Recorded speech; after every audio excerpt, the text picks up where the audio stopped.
দেউতা মোক ফোনৰ ৰিচাৰ্জ এটা কৰি দিয়ক না। ৰিচাৰ্জ কৰি দিব লাগে 10 বছৰ ধৰি ভাঙা ছাতিটো ঠিক কৰি চলাই আছো তোক ৰিচাৰ্জ পৰা কৰি দিম মানে বহুত ইম্পৰ্টেন্ট কথা ক'ব লাগে, কৰি দিয়ক না। তোৰ ইম্পৰ্টেন্ট কথা আছে ফোনতে ক'ব লাগে নে সন্মুখত গৈ ক।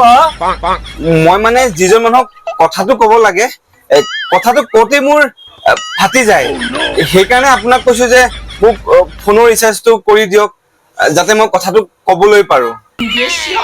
যা ৰিচাৰ্জ কৰি দিলো, কি ইম্পৰ্টেন্ট কথা আছে কথা পাতি লবি যা।